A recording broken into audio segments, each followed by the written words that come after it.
আসসালামু আলাইকুম দোস্ত চাক এই ড্ৰেগন দুটা আপোনালোকে ভাবিছে কিমানখিনি ৱেইট ওজন হ'ব পাৰে এই ড্ৰেগন দুটাৰ মেক্সিমাম ওজন হ'ব দুটা মিলি 1 কেজি 1 কেজিৰ ওপৰত হ'ব তো মানুহে কয় যে লোকেল যেটো ড্ৰেগন বা লোকেল যেটো ড্ৰেগন ফ্ৰুটছৰ যেটো ভ্যাৰাইটিজ এটোৰ ওজন কম হয় কিছুমান কম হয় বাৰু কিন্তু এই দুটা চাক আপুনি এটোটা চাই আপোনাৰ কি অনুমান কৰিব পাৰে এটোটো পকাই নাই এটোটা পকিলে বাৰু কিমান ওয়েট হ'ব ম্যাক্সিমাম এটো 1100 গ্ৰাম হ'ব পাৰে 1 কেজিৰ ওপৰত যাব পাৰে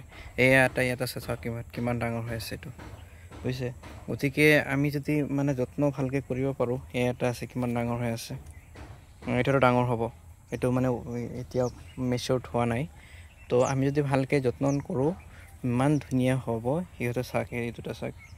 ম্যাক্সিমাম এটো চাক না কিমান কেজি হৈছে কিমান ডাঙৰ হৈছে আৰু এটা আছে আপোনালোকক দেখাই আছো এইটো বস্তু চাক এটো চাক আপোনালোকে এটো মানে জাস্ট কেদিন মান হ'ল এটোৰ আৰু মানে ডাঙৰ হ'ব ওজনো হ'ব গতিকে আমি যত্ন কৰিলে আমি ভালকে সাৰ পানী দিব পাৰিলে ডাঙৰ হয় আৰু এটা বস্তু আপোনাক দেখাই আছো এই চাক এটা চাক আপোনাৰ কিমান ডাঙৰ হৈছে তো তেছে তো পকাই নাই আৰু পকিলে কিমান ডাঙৰ হ'ব গতিকে মানে এই লাষ্ট টাইমত আপোনাৰ ড্ৰেগন ব্ল্যাক ডাঙৰ হৈ যায় কাৰণ ঠাণ্ডাৰ অকমান ঠাণ্ডা হৈ যায় যে এই চাক এইটো ডাঙৰ হৈ আছে